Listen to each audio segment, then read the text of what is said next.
여자는 감정의 동물이라고 하죠. 근데 그 감정 밑을 까보면 꽤 어두운데요. 구린내가 납니다. 남자들이 여자를 아무리 좋아해도 같이 일하거나 같이 지내다 보면 문득 이런 생각이 듭니다. 도대체 왜 이러는 거지? 그 순간 정이 뚝 떨어지죠. 오늘은 남자들이 본능적으로 거부감을 느끼는 여자들의 어두운 무의식 7가지 하나씩 까보겠습니다.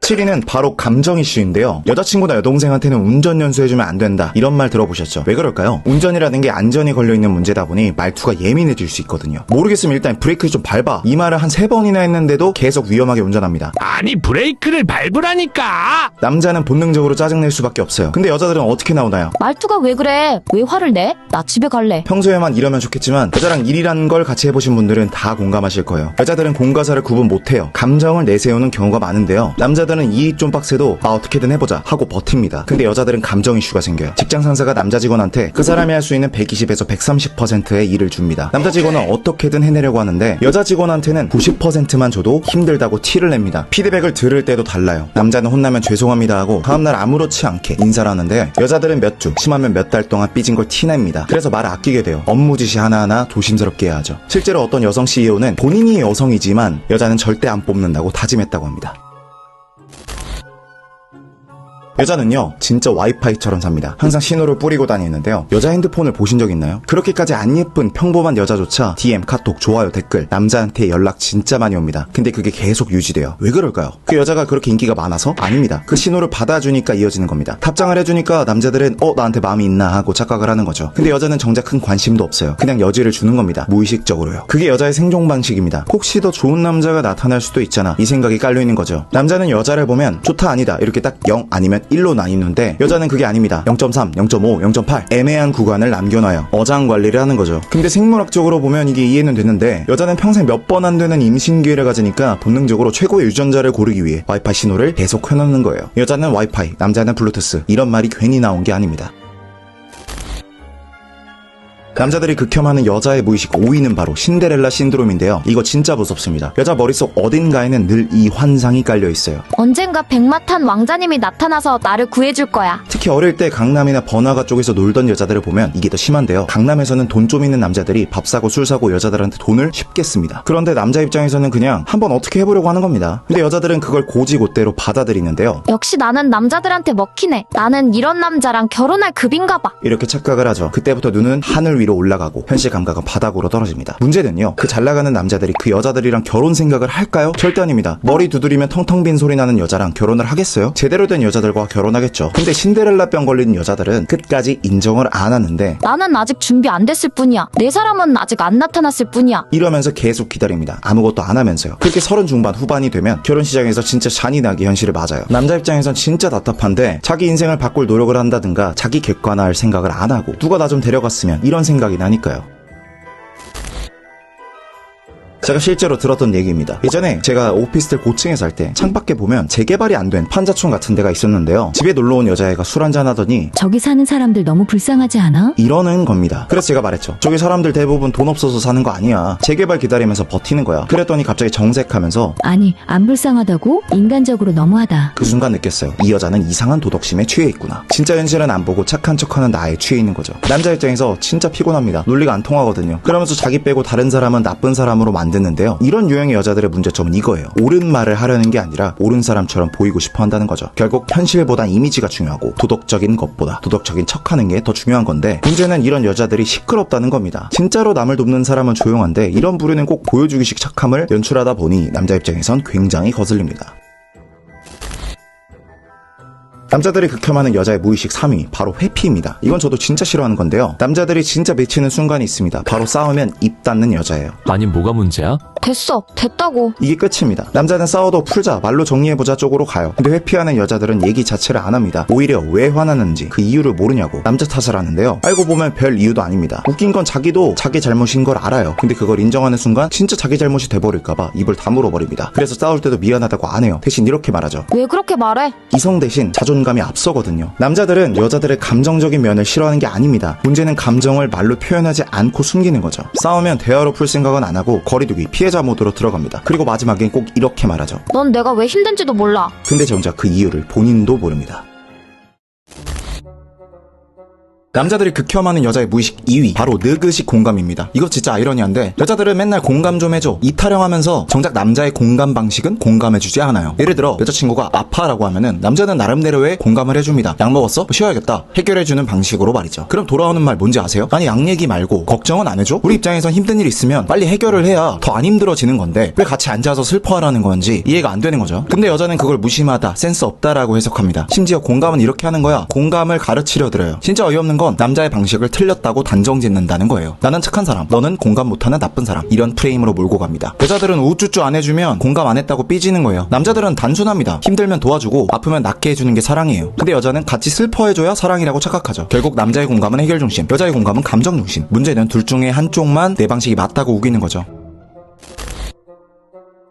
남자들이 극혐하는 여자의 무의식 1위입니다. 바로 남 탓하면서 착한 척하는 겁니다. 연애하다 보면 헤어질 수도 있죠. 근데 헤어지고 나서 보면 전 애인 욕 제일 많이 하는 쪽이 누굽니까? 압도적으로 여자예요. 왜 여자들이 욕을 더 많이 할까요? 실제로 남자들이 더 잘못을 해서? 아니요, 사고방식 차이 때문입니다. 실제로 이런 실험이 있었어요. 남자와 여자에게 같은 영상을 보여줬습니다. 카메라가 앞으로 가는 영상인데 예를 들면 운전자 시점에서 도로를 달리는 영상 같은 거 있죠. 가로수들이 쭉 지나가는 장면. 남자는 대부분 이렇게 느꼈습니다. 내가 앞으로 나아가고 있다. 반면 여자는 이렇게 느꼈어요. 나무가 나한테 온다. 이게 무슨 말이냐면 남자는 주체 중심 사고, 즉 세상은 내가 움직이는 대상으로 봅니다. 반면 여자는 상황 중심 사고, 세상이 나에게 영향을 준다라고 인식합니다. 그래서 일이 틀어지면 남자는 내가 그때 좀 잘했어야 되는데 이렇게 자기 행동을 돌아봐요. 근데 여자는 그 사람이 그래서 그랬지, 그때 상황이 너무 안 좋았잖아. 즉 남 탓, 상황 탓, 이게 습관이에요. 그래서 헤어지고 나서도 남자는 나도 뭐 잘못이 있지 이러고 여자는 그 새끼가 나빴어 이럽니다. 스님 저는 왜 나쁜 놈들만 만날까요? 그건 네가 년이기 때문이란다. 전에 여자들이 이렇게 욕할 때마다 진짜 싫더라고요. 냉정하게 말해서 본인이 별로니까 괜찮은 남자가 안 오는 겁니다. 근데 본인 잘못은 절대 안 보려고 해요. 항상 피해자 코스프레, 항상 나는 좋은 여자야. 남자 입장에서 이런 게 제일 역겨워요. 착한 척하면서 남 탓하는 여자. 자기 인생의 문제를 늘 외부에서 찾고 그걸 감정적으로 포장해버리는 거죠. 너무 상처받았어. 나는 최선을 다했는데. 그 말 뒤에 숨어있는 진짜 뜻은 하나입니다. 나는 착하고 동정받아야 하는 여자다. 여자의 3대 욕구 바로 알려드리겠습니다. 성욕, 식욕, 수면욕 이런 거 아닙니다. 이 3대 욕구만 잘 알고 그걸 충족시켜주면 여자 꼬시기가 진짜 몇 배는 쉬워집니다. 생각해보세요. 남자 입장에서 어떤 여자가 남자가 원하는 그 포인트를 정확히 알고 건드려준다? 그러면 꼬시기 쉽겠죠. 예를 들어 남자는 존경받고 인정받고 싶은 욕구가 있고 또 게임 같은 취미를 할 때처럼 개인 시간을 보장받고 싶은 욕구가 있습니다. 근데 어떤 여자가 나타나서 오빠 멋있다, 진짜 대단하다 하면서 인정 욕구를 채워주고 오빠 롤 다 하고 연락해 하면서 개인 시간까지 존중해준다? 그 순간 다른 여자보다 몇 배는 예뻐 보이겠죠. 이건 반대도 똑같아요. 우리가 여자의 3대 욕구를 정확히 알고 그걸 센스있게 잘 충족시켜주면 여자 쪽에서 이 남자는 다른 남자들이랑 다르네 하면서 빠져들 수밖에 없습니다. 그러면 여자의 3대 욕구 바로 가보겠습니다. 첫 번째로 여자한테는 무임승차 욕구가 있습니다. 쉽게 말해서 내가 직접 운전 안 하고 가고 싶다는 욕구입니다. 이게 여자가 게으르고 날로 먹으려고 한다는 게 아니라 남자랑 여자랑 기본 세계관이 다르다는 거예요. 남자는 없던 길을 만드는 세계관이고 여자는 이미 있는 길을 잘 간다는 세계관이에요. 그래서 연애에서도 여자가 주도적으로 선택하는 게 아니라 남자가 길을 잘 깔아줘야 여자들은 편하게 올라타는 경우가 많습니다. 예를 들어 여자가 먼저 고백하는 경우보다는 은근히 흘리면서 남자가 먼저 고백하기 유도하는 경우가 많죠. 또 나 저거 갖고 싶어 라고 명확하게 말하기보다는 예쁘다 정도로만 말하고 알아서 사주길 원하는 경우가 많습니다. 이게 여자는 스스로 길을 만들기보다는 깔린 길에 올라타려는 무임승차 욕구가 있기 때문입니다. 왜 이런 심리가 생겼을까요? 원시시대 때 남자의 핵심 역할은 멀리 나가서 사냥을 하고 위험을 감수해서 새로운 자원을 확보하는 것이었어요. 반대로 여자의 핵심 역할은 이미 확보된 자원을 관리하고 그 자원들을 사람들과 나누며 관계를 유지하는 거였죠. 그래서 남자는 없던 길을 개척하는데 익숙한 유전자를 물려받았고 여자는 이미 있는 거를 활용하고 안전한 틀 안에서 최적화하는 유전자를 물려받은 겁니다. 이게 지금까지도 이어져서 여자는 직접 판을 벌리기보다는 준비된 판에 올라타서 안전하게 가는 선택을 선호하는 경향이 있는 거죠. 이 여자의 무임승차 욕구를 제대로 이용하려면 그 길이 너무 힘들어 보이면 안 됩니다. 예를 들어 여자한테 고백을 할 때도 우리 오늘부터 사귈래? 라고 하면은 저 길 좀 힘들어 보이는데 안 가야겠다 이렇게 부담을 느끼겠죠. 이건 마치 옷가게 점원이 이거 바로 사세요 라고 하는 것과 비슷합니다. 부담스러워져서 거절하기 쉽죠. 이럴 때 여자가 무임승차하기 편하게 하려면 명확하면서 쉬워 보여야 합니다. 한번 입어만 보세요. 그냥 구경만 해보세요 라고 하면은 부담이 확 줄어들죠. 그 순간 고객은 그래 보기만 하는 거니까 하면서 가게 안으로 들어가게 됩니다. 이런 방식으로 고백할 때도 쉬워 보이는 길을 제시해야 해요. 3번만 만나보고 별로면 그만하자 이런 식으로 부담을 낮추고 당신이 무임승차하는 이 버스에서 언제든 내릴 수 있다는 느낌을 줘야 해요. 이게 스킨십 진도를 나갈 때도 똑같습니다. 예를 들어 여자친구나 썸녀랑 외박을 하려고 할 때 단골 멘트 있잖아요. 손만 잡고 잘게. 이게 실제로 먹히는 이유가 여자는 탓할거리 즉 명분이 있으면 뭔가 최면에 걸리듯 홀라당 넘어가거든요. 주도적으로 이 남자랑 오늘 외박을 해야겠다, 스킨십을 해야겠다, 말아야겠다 생각하기 생각하는 게 아니라 뭔가 분위기에 휩쓸려서 얘가 손만 잡자고 했으니까 일단 들어가자 라고 생각하는 거죠. 그래서 여러분이 어느 정도 강하게 리드를 해주고 명분을 주면서 탓할거리를 주시면 돼요. 명심하세요. 남자는 여자에게 길을 잘 깔아주는 존재가 돼야 합니다. 네, 두 번째 욕구. 여자는 만만해 보이지 않으려는 욕구가 있습니다. 나도 만만해 보이기 싫은데. 이거는 단순히 자존심 부리고 이런 게 아니라 나는 아무 남자한테나 쉽게 마음을 주는 여자가 아니다 라는 신호를 보내고 싶은 거예요. 즉 남자로부터 어장관리 당하는 게 아니라 나만을 위한 VIP 대우를 받고 싶어하는 욕구입니다. 여자들 중에서 나한테만 다정한 남자가 좋아. 남친이 밖에서는 무뚝뚝해도 나한텐 스윗했으면 좋겠어. 이런 말하는 여자들 많죠. 이런 게 바로 만만해 보이지 않으려는 욕구예요. 그런 욕구가 왜 있는 거임? 일단 여자는 임신을 하잖아요. 여성 자체가 원시시대 때부터 사냥을 혼자 하기도 어려웠고 임신을 하면 더더욱 어떤 일을 하기 어렵죠. 그래서 잠자리만 하고 남자가 도망가면은 살아남기가 힘듭니다. 그래서 나한테 헌신하지 않을 남자를 귀신같이 잡아내서 거르도록 진화를 한 거예요. 제가 처음 연애할 때 여자친구한테 고백을 했는데 그때 했던 말이 아직도 기억에 납니다. 너 나한테 잘해줄 거야? 여자는 이렇게 나한테 잘해줄 남자인지 헌신할 남자인지 검증하도록 유전자에 각인이 돼 있어요. 그래서 나한테만 다정한 남자가 좋다고 하는 거예요. 이게 또 재밌는 비유가 있는데 저는 고양이를 좋아한단 말이에요. 고양이가 왜 좋냐면 고양이가 원래는 사람들을 경계한단 말이죠. 근데 어느 날 나한테만 와서 막 꼬리 세워가지고 부비적 거린다? 그러면은 얘는 원래 사람한테 안 이러는데 나한테만 이러네? 그 순간 뇌에서 도파민이 터집니다. 이런 느낌이 나한테만 다정한 남자를 봤을 때 여자가 느끼는 느낌이에요. 여튼 이런 욕구 때문에 여자들이 너 아무한테나 이러는 거 아니지? 이런 멘트를 하는 건데 심지어 외국에서도 똑같아요. 외국에서는 남자가 플러팅을 할 때 우리 집에 넷플릭스 보러 갈래? 이러는데 여자애들이 I'm not that kind of girl. 똑같이 나 그런 여자 아니야 라고 합니다. 이 욕구를 활용해서 어떻게 꼬셔야 할까요? 먼저 여자한테 너가 좋은 이유를 구체적으로 설명해주면 좋아요. 여러분도 이제 생판 모르는 사람이 누가 막 친한 척하면 수상하죠. 여자도 마찬가지입니다. 여러분이 안지 얼마 안 된 사이에서 호감이 있다, 좋아한다 이렇게 표현을 한다면 여자 입장에서 왜 내가 좋은 건데 라는 생각이 들어요. 그냥 예뻐서 좋은 건데. 이때 간단하게 쓸 수 있는 팁이 있어요. 바로 내가 싫어하는 여자를 먼저 말하는 겁니다. 이 방법이 제일 쉬워요. 예를 들어서 여러분이 관심 있는 여자가 쇼컷 단발머리예요. 그러면 나는 긴 생머리보다 단발머리 잘 어울리는 여자가 좋더라 이런 식으로만 말해도 확실히 이유가 구체적이고 납득이 가기 때문에 여자들이 좋아합니다. 사람이 갑자기 내가 어떤 걸 좋아하는지 말하려고 하면은 잘 생각이 안 나요. 근데 내가 어떤 걸 싫어하는지 말하려고 하면 잘 생각나거든요. 어떤 걸 말해야 함?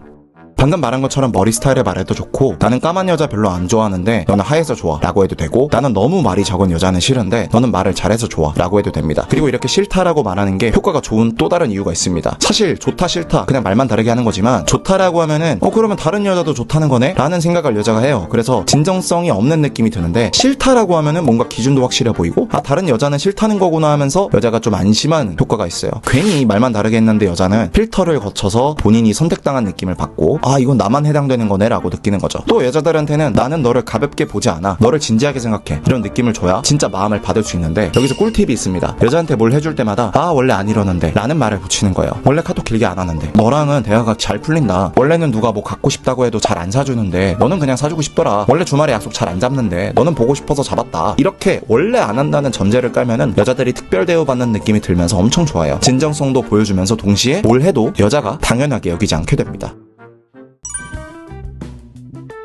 네, 여자의 3대 욕구 마지막 세 번째는 주인공이 되고 싶은 욕구입니다. 여자들은요 기본적으로 내가 주인공이 되고 싶다 라는 욕구가 있어요. 이게 단순히 허세나 관심병이 아니라 진짜 뿌리 깊은 본능이에요. 한번 생각해보세요. 왜 여자들은 셀카를 그렇게 많이 찍을까요? 드라마 보면서 울고 웃고 주인공에 과몰입하는 이유가 도대체 뭘까요? 프로필 사진을 하나 찍을 때도 증명사진 하나를 찍을 때도 예쁘게 찍으려고 하고 내가 어떻게 비춰질까에 목숨을 걸죠. SNS 열심히 하는 것도 결국 이 세상의 주인공은 나다 이런 심리 때문입니다. 여자들은 왜 그런 욕구가 있는 거임?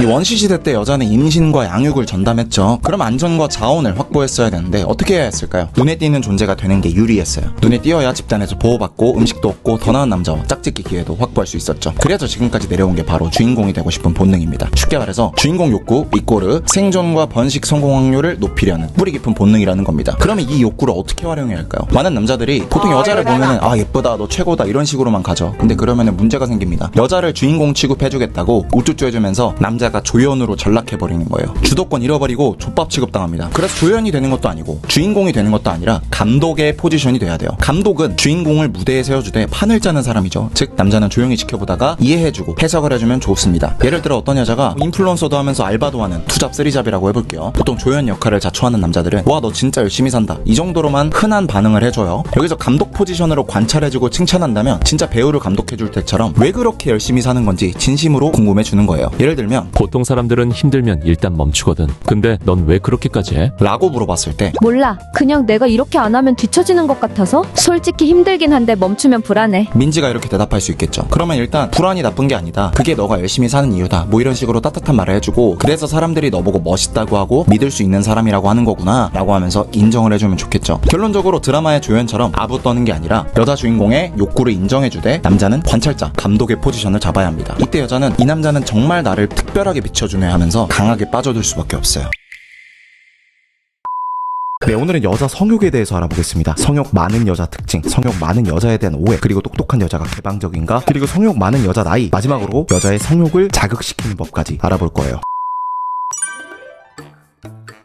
먼저 성욕 많은 여자 특징 두 가지 알아보겠습니다. 어깨가 넓은 여자는 성욕이 많습니다. 이건 시미켄 형님도 인정한 사실인데 왜 그럴까요? 남성 호르몬 수치가 높으면 성욕이 높다는 연구 결과가 있습니다. 이 남성 호르몬 수치가 높으면 여자도 어깨가 발달을 해요. 이 어깨가 넓은 여자들 대부분이 성욕이 높은 거죠. 여자들이 성에 보수적인 이유가 뭔가 잘못될 것 같고 큰일 날 것 같은 이 막연한 두려움 때문이 가장 커요. 우리가 여자친구랑 진도를 나가려고 해도 우리 너무 빠른 거 아니냐 하면서 걱정하죠. 그런 겁니다. 근데 이 남성 호르몬 수치가 높으면 그런 두려움이 적습니다. 남성 호르몬 자체가 불안을 덜 느끼게 하거든요. 남자들이 위험한 짓을 하는 것도 이것 때문이죠. 그래서 아마 여러분 전 여자친구 중에 성욕이 많았던 여자를 떠올려 보면 어깨가 넓었을 거예요. 아니면 성격이 좀 남자 같거나. 저도 생각해보면은 얘는 성욕이 높다 하는 여자들 10명 중에 8명은 육덕진 느낌이거나 몸은 말랐는데 어깨만 넓거나 했던 것 같아요. 한번 생각해보세요. 우리가 학교 다닐 때 소문이 야식구리하게 난 저 여자는 좀 쉽다 이렇게 소문이 난 여자들 보면은 목소리가 좀 저음해 걸걸하고 성격도 좀 화이팅 넘치고 그러죠. 남성 호르몬이 높기 때문입니다. 두 번째, 술을 좋아합니다. 술 좋아하는 거랑 성욕은 별개다라고 생각할 수 있어요. 저도 그렇게 생각해 왔는데 잘 생각해 보니까 심리학적으로 술 좋아하는 여자들이 성욕까지 높고 개방적인 확률도 높아요. 왜 그럴까요? 어떤 여자가 술자리뿐만 아니라 술자리 자체를 좋아한다고 해볼게요. 그래서 내일 출근인데 부어라 마셔라 하면서 마셔요. 보통 걱정이 많고 자기절제가 되는 여자면 내일 일이 있으면 술을 안 마시려고 하거든요. 그렇게 빠꾸 없는 성질을 가진 여자들은 좋게 말하면 즉흥적이고 개방적인 거고 나쁘게 말하면 자제력이 없는 거죠. 그런 여자들은 남자랑 잠자리 하는 것 정도는 별게 아니라고 생각해요. 자제력도 없고요. 같은 이유로 담배를 피는 여자나 문신 있는 여자들도 개방적일 확률이 높죠. 건강이나 사회적 시선에 대한 리스크에 대해서 크게 신경을 안 쓰는 거니까요. 술 마시는 성향을 보면 이렇게 여자 성격까지 알 수 있는 거죠. 그리고 또 술 자체를 좋아하는 여자들은 술에 취하는 그 기분 좋은 느낌을 좋아해요. 육체적인 쾌락을 좋아하는 거죠. 그런 여자들은 당연히 육체적인 쾌락을 주는 스킨십도 좋아할 확률이 높습니다. 당연히 뭐 술자리 좋아하면은 자연스럽게 남자랑 합석할 확률도 높고 잠자리를 갖게 될 확률도 높겠죠. 그래서 저는 술 먹고 인사불성되고 취해서 길거리에 늘어놓고 이런 여자는 여자친구로는 생각 안 하려고 해요. 제 경험상 진짜 제 여자친구였든 아니든 100% 사고로 칩니다. 술 먹고 막 남자 찾고 이래요.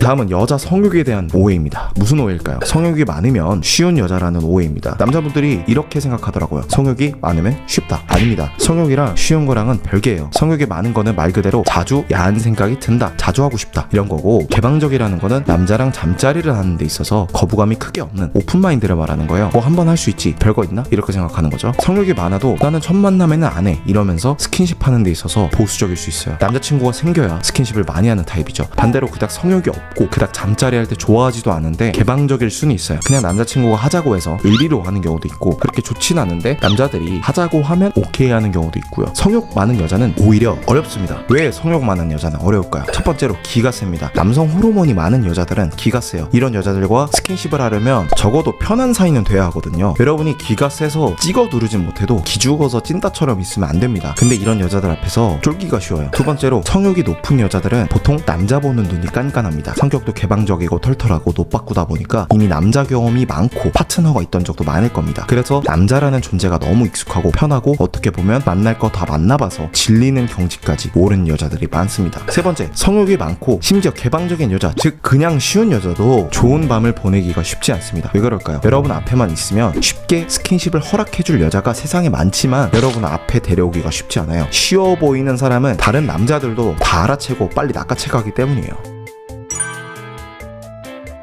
한 연구에 따르면은 학벌이 좋은 여자일수록 개방적이라는 말이 있습니다. 여자가 개방적이려면 방어 기제가 적어야 돼요. 보통 여자들 보면 자꾸 남자를 테스트하려고 합니다. 나를 쉽게 보는 거야? 이러려고 나 만나는 거야? 이런 말을 하면서 남자를 짜증나게 하죠. 이런 방어 기제가 적은 여자들이 개방적이라고 볼 수 있습니다. 아무리 성욕이 높고 들끓어도 자존감이 낮고 방어 기제가 높으면 스킨십 하기가 어려워요. 저는 오히려 똑똑하고 성격에 모난 데 없는 여자들, 자존감이 높은 여자들이 개방적인 경우를 많이 봤어요. 반대로 좀 무시당하는 거에 예민한 여자들이 보수적인 경우를 많이 봤습니다. 물론 무조건 똑똑하다고 개방적인 건 아니지만요.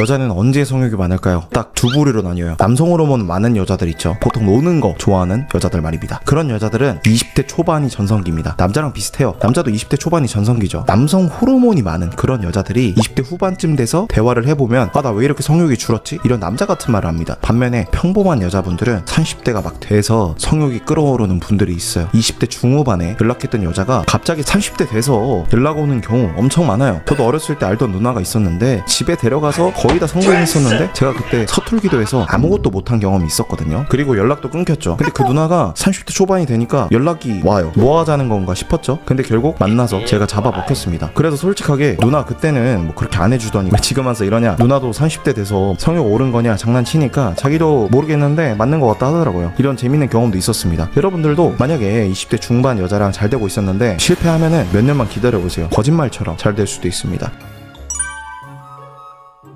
여자 성욕을 자극하는 방법 두 가지 알아볼게요. 첫 번째, 로맨스를 느끼게 해야 됩니다. 아무리 여자가 개방적이고 성욕이 많아도 로맨스가 없으면 잘 안 하려고 해요. 이게 무슨 말이냐면 적어도 여자한테 꽁냥꽁냥한 기분은 느끼게 그 순간만큼은 연애 느낌을 느끼게 해줘야 된다는 거죠. 여자가 아무리 개방적이고 성욕이 높아도 자기를 여자로 보고 소중하게 안 대해주면 잘 안 하려고 해요. 이거는 여자의 본능이라 어쩔 수가 없습니다. 제가 주기적으로 만나는 파트너 비슷한 여자애가 있는데 얘도 그동안 10번은 넘게 만나서 했던 친구거든요. 근데 이 친구는 술에 취하면은 막 먼저 보면은 뭐 오빠를 덮칠 거다 이러는데 술이 안 취한 맨정신인 상태에서는 되게 보수적인 척을 하고 데이트를 안 하고 스킨십만 하려고 하면 또 싫어하더라고요. 그러면서 남자들이 나를 되게 술집 여자처럼 대한다, 나를 쉽게 본다 이런 얘기를 합니다. 그러니까 좀 제가 참 마음에 들어하는 친구지만 내로남불이 심하고 좀 멍청한 것 같아요. 그렇게 데이트하고 싶어 하면서도 막상 연애는 안 하려고 하거든요. 그러니까 여러분도 어떤 여자랑 라면 먹고 갈래 하고 싶으면은 그날만은 사귀는 느낌을 주는 게 쉬워요. 아시겠죠? 두 번째, 분위기를 만들어야 돼요. 남자랑 여자랑 성욕이 생기는 메커니즘이 좀 달라요. 남자는 시각적으로 뭔가 자극이 딱 되면 성욕이 딱 오거든요. 그래서 포르노나 인스타그램 야한 사진들에 약한 거죠. 근데 여자는 분위기에 약합니다. 예를 들어서 편안한 분위기 아니면 남자가 사랑한다, 예쁘다 라는 말을 해줬을 때 성욕을 느낍니다. 분위기를 만들어줘야 돼요. 구체적으로 말하자면 일단 술을 좀 곁들이세요. 이 술이 분위기를 만드는데 가장 좋습니다. 여자인 지인들이랑 얘기를 하다 보면 성적인 얘기도 자주 해요. 자기가 어쩌다가 아는 오빠랑 잤다 하는 얘기들 들어보면 열에 9은 술 먹다가 그런 거예요. 그런 얘기하면서 이제 술이 문제다 이러죠. 여자랑 그런 문제를 만들고 싶으면 술을 마셔야 돼요. 분위기 만드는 법. 두 번째, 둘만의 장소로 가야 됩니다. 공공장소에서 여자친구랑 뽀뽀하려고 하면은 남들이 보면 어떡해 막 이러죠. 그 얘기가 안 나오게 해야 됩니다. 남들이 안 보는 데로 가야 돼요. 차 안도 좋고 코인 노래방 구석자리도 좋고 어디 건물 계단도 좋고요. 가장 좋은 거는 각자의 집이죠. 모든 역사는 집에서 술 한잔 하다 갈까 하다가 만들어지는 거예요. 방금 말했던 이제 제 여자 지인들도 보면은 술을 누구네 집에서 다 같이 먹다 그 오빠 빼고 사람들이 집에 가서 어떻게 됐다 이런 스토리입니다. 술 그리고 둘만의 장소, 이 두 가지를 기억하셔야 돼요. 그리고 심리적으로 소중이랑 가깝기 때문에 도파민이 터져 나옵니다. 근데 성적으로 예민함을 느끼는 신경은 걸 느끼는 신경입니다. 여자가 스킨십을 하고 싶은 분위기를 만드는 방법입니다. 우선 촉각적으로 예민한 분위기를 만드셔야 돼요. 여자들이 좋아하는 스킨십을 알아보기 전에 어떤 신체 부위가 예민한지 공통적인 특징을 알아볼게요. 그냥 어디가 예민합니다 라고만 말하면 금방 까먹지만 왜 예민한지 알게 되면 오랫동안 기억에 남을 뿐더러 그 원리를 활용해서 제대로 스킨십할 수 있거든요. 일단 신경이 많은 부위입니다. 이거는 호문쿨루스라는 신경이 밀집된 비율로 사람의 몸을 만드는 거예요. 손에 신경이 가장 많아서 손이 제일 크고 입술이랑 혀에도 신경이 많아서 크게 보이죠. 그래서 남녀끼리 제일 많이 하는 스킨십이 신경이 제일 많은 손을 잡거나 키스를 하는 겁니다. 신경이 제일 많으니까 신경이 자극되고 도파민이 나오는 거죠. 손, 입술, 혀, 얼굴 이런 곳들입니다. 다음으로는 피부가 얇은 부위도 예민한데요. 목이나 귀, 남자의 소중이도 피부가 얇아서 촉각이 예민하게 느껴지는 거죠. 등 같은 경우에도 예민하게 느끼는 여자들이 많아요. 일단 등은 사각지대에 있다 보니까 예민하게 발달해 있다는 설도 있고, 척추 쪽이죠. 그래서 중추신경이 지나가는 부근이라 성감대인 경우도 많아요. 또 쇄골 같은 경우도 심장과 가까워서 혈관이 많고 피부가 얇아서 예민합니다. 또 다음은 손목입니다. 손은 신경이 많지만 피부가 두꺼운 편이고 자주 이것저것 만지는 부위라 막 예민하다라고 느끼기가 힘든데, 손목 같은 경우에는 남이 만지는 경우가 잘 없거든요. 그래서 손을 잡는 것보다 손목을 가끔씩 잡아주는 게 중요합니다. 예민한 부위는 알겠고, 그래서 성적으로 예민한 부위는 어디임? 성적으로 예민한 부위는 앞에서 말했던 신경이 많고 피부가 얇고 이런 것도 당연히 중요하고, 심리적인 부분이 중요합니다. 그게 무슨 말임? 우리 뇌에서 이 부분을 성적인 것으로 해석해야 돼요. 그래서 지금 말씀드릴 신체 부위도 중요하고, 이따 말씀드릴 어떤 분위기를 만드느냐도 중요합니다. 먼저 목하고 귀입니다. 신경도 많이 분포돼 있고 피부도 얇아요. 근데 특히 목은 급소고 귀는 소리를 예민하게 듣는 곳이죠. 우리 머릿속에서 친밀감과 애정의 표시, 그리고 뭔가 민감하게 해석하는 곳이라 이곳이 예민한 여자들이 많아요. 사실 우리가 낯선 사람이나 경계하는 사람에게 귀나 목을 가까이 하게 하거나 터치하게 하는 일이 없기 때문에 더욱 예민한 거죠. 그 다음으로는 허벅지 안쪽입니다. 이쪽도 피부가 얇고 부드럽죠. 그리고 심리적으로 소중이랑 가깝기 때문에 도파민이 터져나옵니다. 이 도파민은 이따가도 말씀드릴 거지만 일반적으로 행복 호르몬이라고 불리지만 기대감 호르몬이라고 봐도 되거든요. 왠지 여기를 터치하면 다음에 무슨 일이 일어날 것만 같은 그런 기분을 들게 한다는 겁니다. 첫 번째로 엉덩이입니다. 일단 이곳은 피부가 두껍고 근육도 많고 신경이 그닥 많지 않습니다. 대신 이런 부위는 압력에 예민해요. 그게 무슨 말임? 여러분이 뭐 꽉 움켜잡는다든지 압력을 줘야 그때서야 예민하게 느껴진다는 거예요. 두 번째는 다리입니다. 다리도 신경들이 많이 없고 워낙 두꺼운 살이 많아서 예민하지 않은 경우가 많아요. 다리 좋아하는 사람도 있다던데. 이것도 어떻게 하냐에 따라 달라요. 여러분이 만약에 여러분 여자친구의 다리를 쓱 훑는다고 했을 때 피부가 얇은 부위를 공략하면 됩니다. 우선 종아리같이 피부도 두껍고 근육이 많은 부위는 피해야 됩니다. 우선 발바닥, 그리고 발목, 그리고 무릎 뒤쪽에 접히는 부분 있죠. 그 다음으로 허벅지 안쪽까지가 예민한 부위입니다. 다리를 공략하려면 그런 부위를 공략하면 되겠네. 다음으로 예민하지 않은 부위는 어깨입니다. 우리가 연인 사이에서 어깨 동무도 하고 하지만 근육이 위주가 되는 부위라 생각보다 어깨가 예민하지 않아요. 그래서 차라리 어깨 근처에서는 쇄골이나 목, 어깨 뒤에 있는 견갑골 쪽, 쇄골 살짝 아래에 있는 윗가슴 쪽이 더 예민하다고 볼 수 있습니다. 오늘 날이다 하면 그곳을 은근슬쩍. 네, 그렇죠. 앞에서 성적으로 예민한 부위는 부위 자체도 중요하지만 어떻게 하냐가 중요하다고 했죠. 부드럽게 만지면 되는 거 아님? 그런 것뿐만 아니에요. 우선 우리 몸에는 강한 터치를 예민하게 느끼는 신경이 있고, 부드러운, 예를 들면 가볍게 터치하는 것 같이 간지러운 느낌 같은 걸 예민하게 느끼는 신경이 있어요. 근데 성적으로 예민함을 느끼는 신경은 부드러운 걸 느끼는 신경입니다. 그러니까 부드럽게 해야겠죠. 스킨십에도 과학이 있네. 별거는 아니고 약간 전문용어로 쓰자면 성적인 감각과 관련된 신경 수용체에는 두 가지 수용체가 있어요. 마이스너 소체, 루피니 소체. 이 어려워서 하품하시기 전에 짧게 설명해 드릴게요. 마이스너 소체는 가벼운 터치나 부드러운 자극을 느끼는 곳이고, 입술, 발바닥, 얼굴, 소중이, 귀, 목, 허벅지 안쪽, 손가락 끝 이런 곳에 많습니다. 두 번째는 루피니 소체인데 느리지만 압력이 있는 터치에 반응하는 수용체입니다. 허벅지나 엉덩이, 소중이 주변 쪽입니다. 어떻게 자극함? 사실 보시면 아시겠지만 대부분 마이스너 소체, 즉 가벼운 터치, 빠른 자극에 예민한 곳이 많아요. 그래서 먼저 이런 곳을 자극하는 법을 알아보자면, 첫 번째로 리듬감 있게 스치듯이 터치를 하면 좋습니다. 리듬감 있게? 그게 뭐임? 반복적으로 스치면 좋다는 거예요. 한 번 가볍게 스치는 게 아니라 반복적으로 몇 분 동안 스쳐야 한다는 거죠. 1초 간격으로 부드럽게 터치했다가 살짝 뗐다가를 반복해도 되고, 왕복하듯 터치를 해도 됩니다. 다음은 부드러운 도구를 이용하는 거예요. 손보다 더 부드러운 깃털이나 뭐 실크 같은 것들이죠. 또 특이하게 마이너스 소체가 많은 부위, 즉 귀, 목, 소중이, 허벅지 안쪽 같은 부위는 진동에도 예민합니다. 자세한 방법은 너무 19금이라 말씀드리기 뭐하지만 대충 감이 오시죠? 그럼 다른 수용체는 어떻게 함? 루피니 소체는 지속적인 압박에 예민하다고 했죠. 그게 리듬감 있는 거랑 뭐가 다름?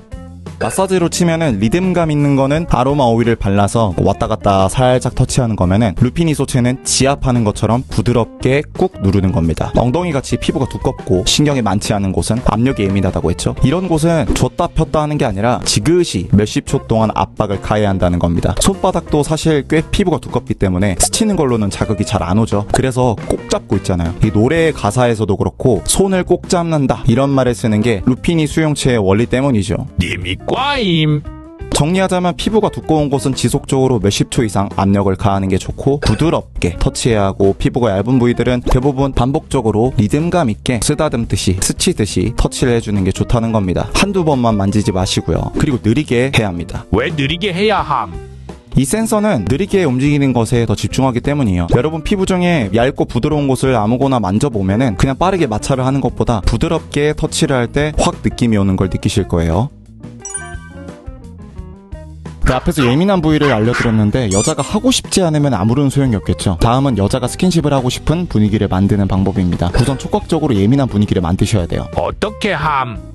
결국 오감 중에 촉각이 1순위가 되도록 하면 되는데 나머지 감각들이 방해되지 않게 만드는 게 중요합니다. 우리가 보통 생각하는 로맨틱한 분위기가 바로 스킨십하기 좋은 분위기입니다. 남녀가 로맨틱해지려면 어떤 분위기가 있어야 되죠? 조용하고 은은하게 음악이 나오고 조명도 분위기 있게 어둡고 소파 같은데 몸을 기대고 있고 이런 거 있죠. 그런 분위기가 바로 시각, 청각 이런 것들이 촉각을 방해하지 않는 상태인 거예요. 우선 시각적으로 너무 밝으면 안 됩니다. 너무 조용하거나 너무 시끄러워도 안 돼요. 커플들이 처음 호텔이나 모텔 같은 데 가면은 괜히 TV 틀거나 음악 트는 게 아니에요. 너무 조용한 것도 지나친 긴장감을 유발하거든요. 여자가 스킨십하기 좋은 분위기 정말 중요한 게 또 있습니다. 바로 걱정 없는 분위기를 만드는 겁니다. 여자는 애초에 남자보다 걱정이 많고 보수적인데 스킨십에 있어서 특히 걱정이 많아요. 걱정을 처리하는 건 보통 펜도체라는 뇌 부위에서 일괄적으로 하는데 스킨십과 아예 관련이 없는 걱정이 하나만 들어도 몸이 긴장이 돼서 모든 걱정에 대해서 예민해집니다. 예를 들면 집에 가스불 켜고 왔으면 어떡하지? 라는 걱정이 들어도 평소보다 여러분과의 스킨십에도 더 과민하게 반응한다는 거죠. 그래서 데이트 중에 걱정거리, 화날거리, 불안할거리를 만들면 스킨십 성공 확률이 떨어집니다. 왠지 하면 안 될 것 같고 왠지 하면 큰일 날 것 같이 느껴지거든요. 또 대화 주제도 중요합니다. 누굴 욕하거나 불평하거나 미래에 대해서 걱정하는 얘기를 많이 하시면 안 돼요. 몇몇 남자들이 공포영화를 보러 가면 여자들이 막 무서워하면서 남자의 손을 잡고 막 이러니까 스킨십에 도움이 된다고 생각하는데 이것도 괜히 걱정만 키우는 꼴이 되니까 좋은 선택이 아닐 수 있어요. 또 사람이 너무 많아서 짜증이 나거나 너무 덥고 불편한 곳도 피해야 합니다. 사람은 성욕 이전에 두려움을 피하고 안정을 되찾고 싶은 욕구가 강하기 때문에 편안하게 느끼게 구체적으로 말하면은 여자의 걱정거리가 없게 만들어줘야 합니다.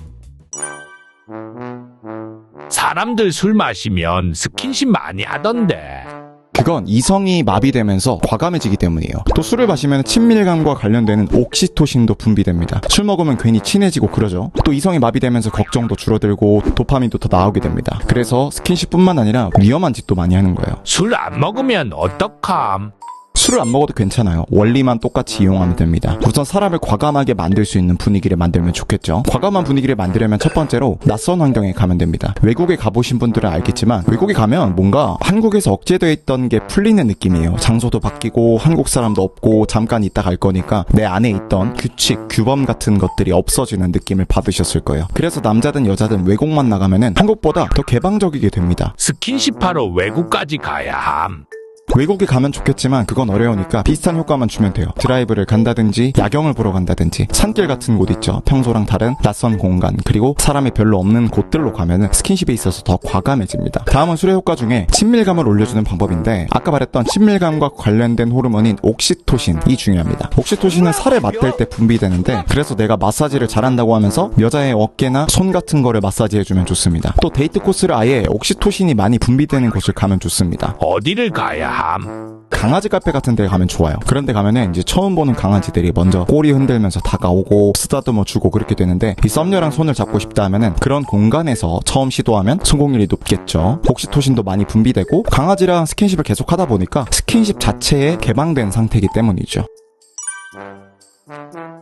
여자의 욕구를 폭발시키려면 도파민을 자극해야 됩니다. 여러분이 게임을 하든 슈츠를 보든 안 보고 싶어도 안 하고 싶어도 계속 보게끔 중독시키는 게 바로 도파민이거든요. 여자의 도파민을 나오게 하면 성공입니다. 어떻게 나오게 함?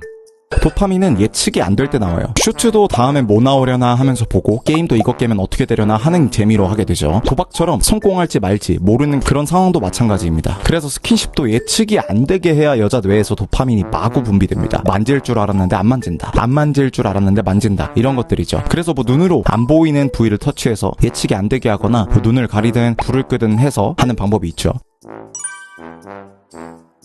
이것도 예측 못하게 하면서 도파민을 자극시키는 방법인데 여자의 선입견을 부셔야 돼요. 보통 남자들은 여자가 스킨십 1단계를 허락하면 어떻게든 빨리 진도를 나가려고 2단계, 3단계 불도저처럼 시도를 합니다. 그러면 남자 경험이 좀 있는 여자들에겐 다 예측이 가능한 뻔한 상황이에요. 그래서 여러분은 보통 남자처럼 하면은 성공률이 떨어집니다. 그러면 어떻게 함? 진도를 나가다가 마는 겁니다. 키스를 하더라도 보통 남자들처럼 막 침 바닥에 다 흘릴 때까지 하는 게 아니라 5초만 하다가 말든지 하는 거죠. 아이러니하게 여러분이 성욕을 자제하지 못하면 그 성욕은 채울 수 없게 되고 여러분이 성욕을 자제할 수 있게 되어야 그 성욕을 채울 수가 있어요. 자제하는 게 정말 중요합니다. 이 남자랑 언제든 스킨십 할 수 있겠다라는 확신을 갖게 하는 순간 여자한테 더 이상 도파민이 안 나오거든요. 여자가 더 이상 못할 수도 있겠다는 생각이 들게 해야 돼요. 의도적으로 오늘은 여기까지만 하자 라고 하면서 남자가 먼저 자제하면서 불확실성을 줘도 좋고요. 하다가 마는 것도 좋습니다. 사람들은 미완성된 것에 미치기 때문이에요. 넷플릭스 보다가 중요한 순간에 끊으면 미쳐버리겠죠. 그런 겁니다. 여기서 디테일한 팁이 있어요. 앞에서 말했던 것처럼 중단할 때는 이러면 안 되는데 오늘 일찍 들어가야 하는데 같이 여러분이 먼저 안 될 것 같다 라고 말하면 좋아요. 도파민 시스템은 금지된 것에 대한 욕구에서 자극을 많이 받기 때문입니다. 유부남들을 좋아하는 여자들도 보면 결국 금지된 쾌락이기 때문에 미치는 거예요. 남자들도 하지 말라고 하면 하고 싶어서 미치는 것처럼 안 되는 것처럼 보여주고 하게 해줬을 때 극한의 성취감을 얻는 겁니다. 바로 본론으로 들어갈게요. 오늘은 여자들의 거짓말을 구별하는 법 3가지, 여자들이 돌려 표현하는 거절 신호, 대표적인 거짓말 5가지까지 알아볼 거예요. 시간 아까우니까 바로 시작해보겠습니다.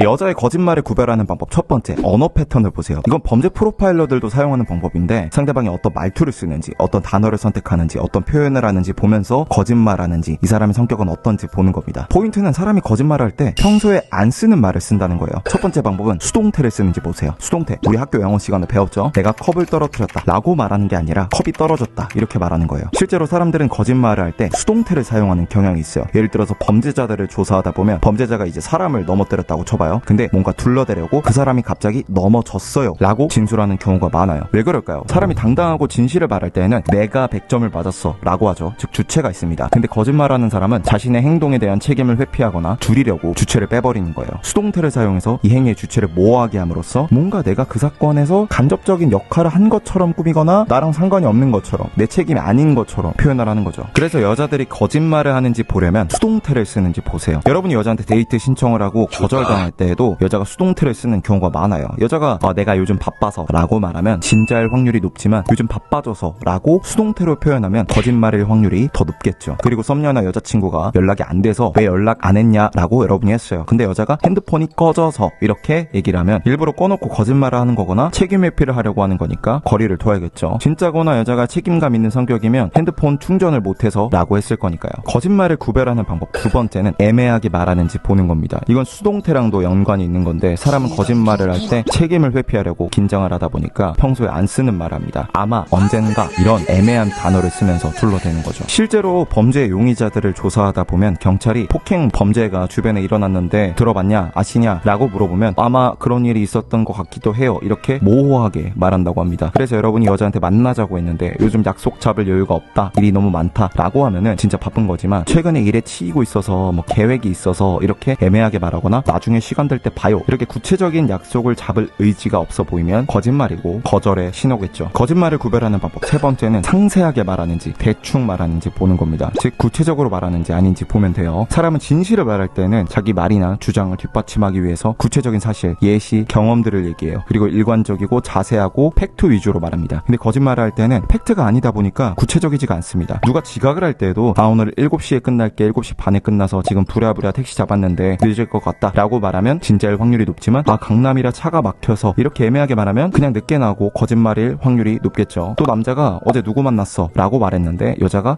그냥 몇몇 사람들 모여서 이렇게 애매하게 말하면 거짓말일 확률이 높습니다. 진짜면 민지 알지? 전에 말한 걔 만나서 한능력에서 고깃집 갔어 라고 구체적으로 말하겠죠. 거짓말을 구별하는 방법 마지막 네 번째는 여자의 말투가 평소 같은지를 보는 거예요. 사람은 거짓말할 때 평소에 안 쓰던 말투, 단어를 쓴다고 합니다. 그래서 평소랑 다르게 과한 표현을 쓴다든지 과하게 감정적으로 말한다든지 하면 거짓말일 확률이 높아요. 여자가 거짓말하는 이유는 간단해요. 두 가지입니다. 첫 번째는 어장 관리를 하려고 하기 때문이에요. 여자는 본능적으로 어장 관리를 하게 되어 있어요. 최대한 많은 남자들의 관심을 받고 후보군들을 둬야 최적의 남자랑 짝짓기해서 최선의 유전자를 남길 수 있거든요. 반대로 남자는 임신을 하지 않으니까 이곳저곳 유전자를 뿌리도록 진화한 거죠. 이런 어장 관리 유전자 때문에 사귈 것도 아니면서 애매하게 호감 표현을 하고 거절할 때에도 애매하게 거절하는 거예요. 두 번째는 착해 보이기 위해서요. 여자는 진화 심리학적으로 두루두루 잘 지내서 집단에서 소외받지 않으려는 본능이 있습니다. 원시 시대 때에는 소외받지 않고 두루두루 잘 지내야 먹을 거나 자원도 잘 배분받고 공동 육아도 할 수 있었기 때문이죠. 그래서 여자들은 남자들보다 싫어하는 사람들 앞에서도 잘 웃고 가면을 잘 쓰죠. 다음으로는 여자들이 하는 대표적인 거짓말 5가지를 알아볼 건데 그 전에 구독 한번 부탁드립니다. 구독해 놓으시면 여러분이 몇 달 안에 여자친구 생기는데 도움되는 영상들 받아보실 수 있습니다. 까먹으시기 전에 바로 눌러주세요. 여자들이 하는 대표적인 거짓말 5가지, 그리고 그 거짓말하는 심리를 분석해볼게요. 첫 번째 거짓말, 나는 남자 외모 하나도 안 중요해, 돈 하나도 안 중요해 라고 하는 겁니다. 이런 거짓말 도대체 왜 할까요? 하나도 안 중요하다라고 하는 거는 남자 여자를 떠나서 거짓말일 확률이 높아요. 일단 이런 거짓말하는 건 도덕적 우월감을 느끼려고 하는 거예요. 나는 그런 물질적인 걸 안 보는 깨어있는 여자라는 걸 과시하고 싶은 겁니다. 외모를 덜 볼 수는 있지만 하나도 안 중요하다라고 하는 건 거짓말이에요. 차라리 나는 외모 좋나봐 라고 하는 사람들이 솔직하고 좋은 거예요. 원래 사람이 거짓말할 때 절대, 완전, 무조건 이런 극단적인 표현을 자주 쓰는데 이런 극단적인 표현으로 의심을 줄이려고 하는 거예요. 또 여자는 어장 관리를 하려고 하는 본능이 있다고 했죠. 물론 사귈 건 아니지만 남자들한테 좋은 인상을 남기기 위해서, 그리고 잠재적으로 나한테 대시할 남자들을 최대한 확보해 놓기 위해 본인 이상형을 낮춰 말하는 것도 있습니다. 또 그냥 여자가 본인 외모가 별로인 걸 알고 상처받지 않기 위해서 마치 돈 많고 잘생긴 남자를 원하지 않는 척, 이제 쿨한 척 하는 걸 수도 있어요. 방어 기제죠. 두 번째는 좋은 오빠 동생 사이로 지내자는 거짓말입니다. 이거는 착한 거절인데 이런 거짓말도 어느 정도 착해 보이고 싶어서 잠재적으로 관심을 계속 받고 싶어서죠. 세 번째 거짓말은 여자친구가 남사친들을 그냥 친구야, 아무 사이도 아니다 라고 하는 겁니다. 여자가 진짜 이렇게 생각할 수도 있어요. 남녀 사이에 친구가 진짜 있다고 믿을 수도 있죠. 근데 이런 말을 할 때에는 여자가 구체적으로 말하는지를 보세요. 그 남자애들이랑은 뭐 10년도 넘었고 서로 집에 데려다줘도 아무 일도 안 생겼다, 이렇게 구체적으로 말하면 진실일 확률이 높지만 그냥 친구야, 그냥 아는 사이야 라고 둘러대면 거짓말일 확률이 높은 겁니다. 네 번째 거짓말은 여자가 바쁘다고 하는 겁니다. 여자가 뭐 바빠서 답장이 늦었다 라고 하는 거 당연히 거짓말이죠. 사고 나서 넘어져도 핸드폰을 손에서 안 놓는 게 여자입니다. 진짜 바빠서 답장이 늦었으면 뭐 때문에 바빴는지 구체적으로 설명하는지를 보세요. 대충 얼버무리고 그냥 완전 바빴어 이렇게 강조하기만 하는 거면 여러분한테 관심이 없는 거거나 어장 관리하는 거거나 거짓말하는 겁니다. 그리고 여자가 바빠서 못 보겠다, 바빠서 약속을 취소할 때도 진짜 바쁘다면 구체적으로 설명하겠죠. 볼 듯 말 듯 하면서 바쁘다고 미루면 어장 관리를 하는 거고 거절하는 겁니다. 다섯 번째, 착한 남자가 좋다고 하는 거짓말입니다. 이것도 어떤 이유 때문에 하는지 이제 아시겠죠? 일단 진짜로 자기 객관화가 안 돼서 착한 남자가 좋다고 하는 여자들도 있어요. 그런 딱한 여자들은 놔두고 보통 여자들이 착한 남자가 좋다고 하는 건 자기가 착해 보이기 위해서요. 실제로 저 같은 경우도 저를 착해서 좋다고 하는 여자들이 있으면 말을 안 믿거든요. 거짓말하지 말라고 하면서 그러면 우리랑 술 같이 먹었었던 그 사람도 착한데 왜 안 좋아하냐 이렇게 따집니다. 자세히 얘기하다 보면은 저한테 호기심이 들어서 재밌게 말을 해서 뭔가 다른 남자들이랑 달라서 좋다, 그리고 이렇게 자기한테 따지고 드는 것도 재밌다 이러면서 다른 이유가 있어요. 착해서 좋아하는 게 아닙니다. 물론 뭐 착하면 좋긴 한데 착하기만 해서 좋아하는 경우는 없습니다. 혹은 여자가 뭐 심한 애정 결핍이고 남자친구 생기면은 엄청 의존하는 성향이다 하면은 착한 남자를 진짜 좋아하는 걸 수도 있어요. 근데 그런 여자는 안 만나는 게 좋겠죠. 너무 착한 여자도 솔직히 꼬시기 쉽고요. 중독인 여자는 더 쉽습니다.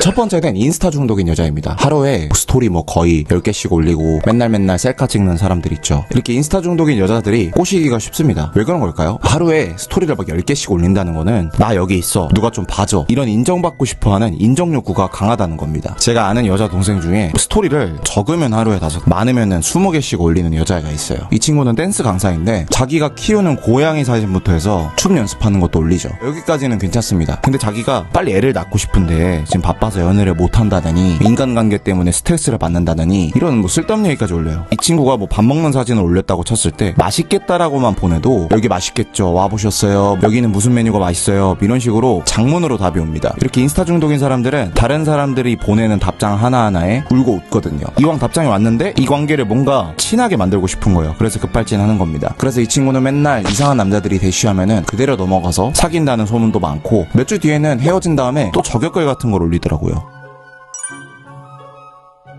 꼬시기 쉬운 유형. 두 번째는 팔랑귀입니다. 남들한테 잘 속는 사람은 물론이고 인스타 공구 보고 인플루언서 보면서 따라 사는 여자, 연예인 누가 샀다고 하면 사는 여자, 유행하면 다 따라하는 여자들 있죠. 이렇게 비판적 사고 없이 결정을 내리는 사람들이 다른 사람들에게 마음도 쉽게 줍니다. 이렇게 팔랑귀인 여자들이 결정이 좀 빨라요. 좋게 말하면 행동력이 좋은 거고 나쁘게 말하면은 줏대가 없는 거죠. 그래서 남자가 조금만 그럴듯한 말을 해도 쉽게 넘어갑니다. 저는 진짜 이해가 안 가는 게 다이어트 효소나 피부 관리 기기 같은 것들 있잖아요. 이거를 인스타 인플루언서들이 공동구매로 팔거든요. 근데 그 사람은 딱 봐도 그걸로 관리한 게 아니고 그냥 어느 날 갑자기 쓰는 척 하는 것 같단 말이죠. 그리고 그 사람이 뭐 다이어트나 의료계 전문가가 아니잖아요. 그냥 제로투 추다가 인플루언서 된 건데 최소 헬스 트레이너 같은 직업도 아니라 그냥 일반인이란 말이에요. 근데 그 상품에 대해서 전문 지식이 없는 게 뻔한데 그냥 이 사람은 멋있으니까 사야겠다 하면서 사람들이 사더라고요. 이게 자기가 주도적으로 뭘 하면서 자기 효능감을 쌓은 게 아니라 매번 시키는 대로만 살던 여자들이 이렇습니다.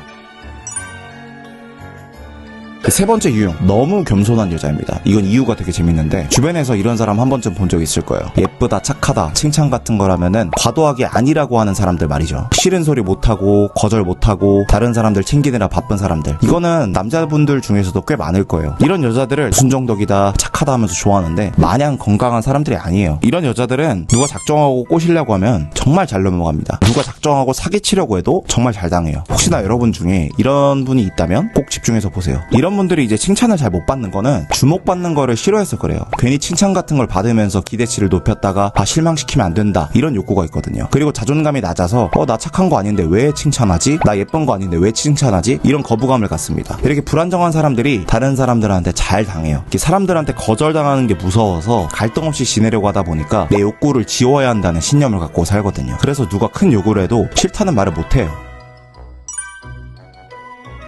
남친 생기면 빨리 자랑하고 이 남자랑 결혼할 거다 오버하는 여자들 있죠. 이런 여자들이 남자가 좀만 들이대도 금방 꼬셔집니다. 이런 여자들은 관계에 있어서 엄청 불안해요. 예를 들면 남자친구가 나를 좋아하고 사랑하는 거를 빨리 확인하고 싶어 합니다. 그래서 이런 여자들이 맨날 답장이 10분만 늦어도 뭐라 하고 나 얼만큼 사랑해, 나 사랑해 같은 질문을 하고 남자친구 핸드폰 검사를 하는 거예요. 이렇게 불안해해서 우리 사귀는 거 빨리 공개하자고 하는 겁니다. 그렇게 공식화하고 떠벌려야 이 남자가 날 좋아한다는 걸 그나마 빨리 확인하고 안심할 수 있기 때문이죠. 이런 여자가 왜 꼬시기 쉬운 거임? 이런 여자는 나는 괜찮은 여자일까를 계속 확인하고 싶어해요. 그래서 여러분이 너는 괜찮은 여자야, 너 예뻐 같은 말을 해주면은 그 여자 마음으로 훅 들어갈 수 있습니다. 실제로 사귄 지 하루 만에 공개 연애하는 여자들 보면은 진득하게 만나는 경우보다는 몇 달도 못 가는 경우가 많죠. 여자들 중에 이런 여자들이 있어요. 20살 대학교 1학년 때부터 학교 선배든 미팅으로 만나든 소개팅으로 만나든 그렇게 쭉 만나서 5년 넘게 만나는 여자들 있죠. 솔직히 정말로 괜찮은 여자예요. 저는 개인적으로 정말 결혼해도 괜찮을 정도라고 생각합니다. 이런 여자라면 헌신할 줄 아는 여자라고 생각해요. 20살 때부터 5년 넘게 만난 거면은 대부분 군대도 기다려줬을 거고 한 남자만 바라보는 성향이 강한 여자일 거예요. 근데 이런 여자분들이 헤어지게 되면은 금사빠가 될 확률이 높습니다. 새로운 남자가 조금만 들이대도 금방 마음이 흔들리는 경우가 많아요. 왜 그런 걸까요? 한 사람을 길게 만나면은 완전 새로운 성격의 남자를 만나면은 이런 사람도 있었네 하면서 호기심이 확 올라가요. 그리고 레퍼런스가 부족합니다. 이 남자가 좋은 남자인지 이게 작업 멘트인지 진심인지 구분을 못해요. 그래서 나쁜 남자한테 당하는 경우도 많습니다. 그리고 남자들이 자기한테 갖는 관심을 되게 소중하게 여겨요. 한 사람만 오랫동안 만나다 보면은 나 지금도 괜찮은 여자가 맞을까? 남자들이 나를 좋아할까라는 불안이 들 수 있어요. 근데 새로운 남자가 예쁘다고 해주면은 안심이 되면서 마음이 금방 커지죠. 이번에는 반대로 꼬시기 어려운 여자를 알아볼게요. 먼저 압구정 강남 쪽 놀러 다니는 여자입니다. 이분들은 뭐 클럽이나 라운지 같은 데만 가도 돈 많고 잘생긴 남자랑 쉽게 놀 수 있어요. 연락할 기회도 정말 많고요. 특히 이런 데 다니는 여자들 보면은 흔히 말해서 돈 많고 나이 좀 있는 남자들이 예쁘다 예쁘다 하면서 오마카세 사주고 비싼 거 사주고 합니다. 이런 남자들은 보통 한 30대 초중반까지 열심히 돈 벌다가 나중에 늦바람 들어서 이제 젊은 여자들 만나려고 하는 거거든요. 그래서 여자가 그렇게 안 예뻐도 돈을 막 씁니다. 근데 이 여자들은 자기가 정말 예뻐서 자기가 잘나서 그런 줄 알아요. 그리고 밥값 10만원 20만원 쓰는 게 별거 아닌 줄 압니다. 도파민이 맛이 가서 이상한 공주병이 오는 거죠. 그래서 보통 남자들이 접근하면은 이거밖에 안 해줘? 나는 전에 이런 거 대접받았는데 이러면서 마탱이 같은 소리를 하는 거죠. 안 만나는 게 좋습니다. 두 번째는 논리적인 여자예요. 몸은 여자로 태어났는데 마음은 남자보다 더 이제 논리충으로 태어난 여자들이 있습니다. 남자가 와 너 너무 좋아 예뻐 이렇게 플러팅을 해도 이분들 머릿속에서는 항상 왜? 라는 물음표가 가득합니다. 왜 좋아하는데? 뭘 보고 좋아하는데? 이런 식으로 본인만의 논리를 만족시켜야만 마음을 열어요. 성욕 많은 여자 MBTI는 예요. 네, 오늘은 성욕 많은 여자 특징 알아보겠습니다. 이 영상을 보고 나면 저 여자는 이러이러해서 개방적이겠네, 이 여자는 이러이러해서 보수적이겠다, 이렇게 여자를 보는 사륜안이 하나 생길 겁니다. 뿐만 아니라 개방적인 여자는 어떻게 공략해야 하는지 그 팁까지 알려드릴 테니까 끝까지 봐주시기 바랍니다. 무슨 다른 유튜브에서처럼 성욕이 많은 여자는 술 먹고 남자랑 스킨십을 먼저 하려고 한다, 야한 얘기를 먼저 한다, 이런 뻔하고 당연한 소리는 안 할 거니까 걱정하지 마세요. 그러면 성욕 많고 개방적인 여자 특징 바로 시작해보겠습니다. 네, 우선 성욕이 많은 여자랑 개방적인 여자를 구분해야 됩니다. 이게 무슨 말인가 싶죠? 성욕이 많은 건 말 그대로 자주 야한 생각이 든다, 이런 거고, 개방적인 건 잠자리를 하는 데 있어서 거부감이 크게 없는 오픈 마인드를 말하는 거예요. 성욕이 많아도 나는 첫 만남에는 안 해, 이러면서 스킨십 하는 데 있어서 보수적일 수 있고요. 그러면서 막상 남자친구 생기면 스킨십을 많이 합니다. 반대로 보수적이지 않고 스킨십을 하는데 별 생각이 없어도 그닥 성욕이 없을 수 있어요. 그냥 남자친구가 하자고 해서 하는 경우도 많이 있습니다. 그러면 먼저 개방적인 여자 특징에 대해서 알아보겠습니다. 개방적이어야 여러분이 편하게 만날 수 있으니까요. 스킨십에 개방적이려면 어떤 특징을 가지고 있어야 될까요? 사실 여자들은 대부분 본능적으로는 보수적입니다. 빠른 스킨십, 원나잇 같은 걸 본능적으로 싫어해요. 여자는 임신에 대한 본능적인 두려움이 있기 때문입니다. 근데 이런 두려움 자체가 별로 없는 여자들이 있어요. 그런 여자들이 개방적인 겁니다. 그리고 보통 성격 자체가 털털하고 쿨하고 그런 여자들이 개방적입니다. 개방적인 여자의 MBTI가 뭘까요? 바로 ESTP 여자들이 그런 특징을 가지고 있어요. 노는 거 좋아하고 술자리 좋아하고 성격도 개방적이죠. 앞으로 말씀드릴 성욕 많고 개방적인 여자들의 특징을 모두 가지고 있습니다. MBTI는 재미로만 보고 성욕 높고 개방적인 여자 특징들을 재밌게 알아봅시다. 먼저 어깨 넓은 여자는 성욕이 많다. 이건 시미켄 형님도 인정한 사실입니다. 왜 그럴까요? 남성 호르몬 수치가 높으면 성욕이 높다는 연구 결과가 있습니다. 그리고 여자도 어깨가 발달을 해요. 그래서 어깨가 넓은 여자들 대부분이 성욕이 높은 거죠. 근데 이 남성 호르몬 수치가 높으면 개방적이기까지 합니다. 아까 두려움이 없는 여자들이 개방적이라고 했죠. 남성 호르몬이 높으면 위험에 대한 걱정을 덜하게 됩니다. 특히 중학생들 보면 헬멧 안 쓰고 오토바이 타고 막 와리가리 하고 길 가다 파쿠르하고 이러잖아요. 위험에 대한 감각이 없어지기 때문이에요. 그래서 본능적으로 갖고 있는 두려움, 걱정, 이런 게 평균보다 낮아집니다. 그러면 개방적일 수밖에 없게 되는 거예요. 함하자, 이렇게 되는 거죠. 그래서 남성 호르몬이 높은 여자는 성욕도 높은데 개방적이기까지 할 확률이 높다고 할 수 있습니다. 또 개방적인 여자랑 성욕 많은 여자랑 별개라고 했죠. 사실 남자분들이 원하는 건 성욕이 높은 것도 높은 거지만 개방적인 여자를 원할 거예요. 나 이러려고 만나? 같은 짜증나는 말을 안 하는 여자를 원할 겁니다. 여자가 개방적이려면 이 방어 기제가 적어야 됩니다. 자꾸 남자를 테스트하려고 하고 나를 쉽게 보는 거니 어쩌니 하는 그런 방어 기제가 적은 여자들이 개방적이라고 볼 수 있습니다. 아무리 성욕이 높고 들끓어도 걱정 많고 방어 기제가 높으면 스킨십하기 어렵습니다. 저는 오히려 똑똑하고 성격에 모난 데 없는 여자들, 자존감 높은 여자들이 개방적인 경우를 많이 봤고, 반대로 무시당하는 거에 예민한 여자들이 보수적인 경우를 많이 봤어요. 물론 다 그렇다는 건 아니죠. 그래서 앞에서 말한 ESTP 여자들처럼 털털하고 쿨하고 하면 하는 거지, 이런 마인드를 가진 여자들이 확실히 개방적인 것 같아요. 방어 기제 있는 여자들은 좀 피곤합니다. 나중 가서는 오빠 이런 식으로 나오면 안 해줄 거야, 이러면서 푸시를 무기로 삼는 경우도 많이 있습니다.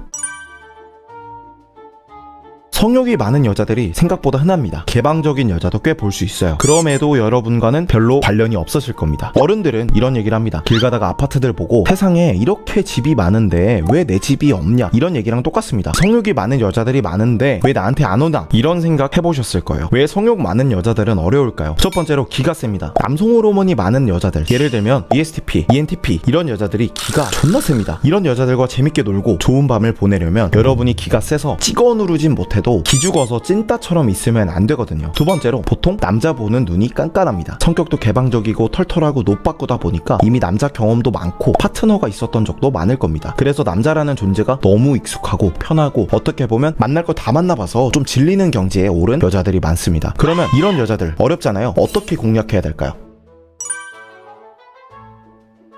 ESTP, ENTP 개방적이지만 기센 여자들 기준으로 공략법을 알려드리겠습니다. 첫 번째로 카톡을 잘해야 됩니다. 이게 무슨 말이냐? 개방적인 여자들은 일단 만나면 성공률이 높습니다. 뭐 하면 하지 이런 느낌이라 만나서 찐따짓만 안 해도 잠자리까지 갈 확률이 꽤 괜찮아요. 근데 이 여자들은 만나기가 어려워요. 개방적이라는 거는 이 남자 저 남자한테도 개방적일 확률이 높잖아요. 그리고 이런 유형들은 술, 클럽 이런 노는 걸 좋아하는 경우가 많아서 한 번 나갔다 하면 남자들이랑 번호 교환 몇 번씩 하고 온단 말이죠. 그래서 카톡을 잘해야 됩니다. 노잼으로 하거나 구속 한몫하거나 집착하거나 이러면 바로 얘 찐따네 하면서 만남 후보에서 멀어질 수 있어요. 두 번째, 외모를 열심히 가꿔야 됩니다. 여러분이 개방적인 여자들 몇 명씩 연락하면서 자유롭게 성문화를 즐기고 싶다 하면은 필연적으로 ESTP, ENTP, ENFP 이런 여자들을 꼬셔야 될 거예요. 그러면 외모를 열심히 가꿔야 됩니다. 남자들이 여자 외모 보죠? 남성 호르몬 높은 여자들도 남자의 외모 봅니다. 남자는 외모를 꾸밀 필요가 없다. 이런 말도 안 되는 소리를 하는 사람이 있던데 무시하시고요. 여러분이 예쁜 여자 만나고 싶으면 가장 빠른 길이 외모 꾸미는 거예요. 그래서 저희가 스타일링이랑 사진 찍어주는 서비스도 하는 겁니다. 개방적인 여자 공략법 세 번째, 재밌어야 됩니다. 외모도 외모지만 이런 여자들은 재밌는 걸 좋아합니다. 개그맨처럼 재밌으라는 건 아닌데 여유 있고 유쾌한 느낌은 줄 수 있어야 돼요. 결정적으로 여자한테 기가 죽으면 안 됩니다. 프레임을 높게 잡으세요. 여자가 존경하게 만드세요. 이런 얘기까지는 아니더라도 여러분이 기가 죽으면 안 됩니다. 기가 안 죽으려면 간단합니다. 여자를 많이 만나보면 됩니다. 적어도 여러분 눈앞에 있는 개방적인 여자가 갖고 있는 경험치의 비빌만큼은 경험을 많이 해놔야 됩니다. 그 경험을 하시는데 도움이 되도록 무료 코스를 준비했습니다. 새로운 여자에게 말 걸어서 번호까지 받는 법, 그리고 그 귀하게 받은 번호로 카톡하는 법, 만나서 어떻게 해야 개방적인 여자와 좋은 시간을 보낼 수 있는지 3단계에 걸친 무료 코스를 준비했습니다. 댓글 링크에서 신청하실 수 있으니까 꼭 신청해서 보세요. 후기가 미쳤습니다. 그러면 오늘 영상 여기까지 하겠습니다. 감사합니다.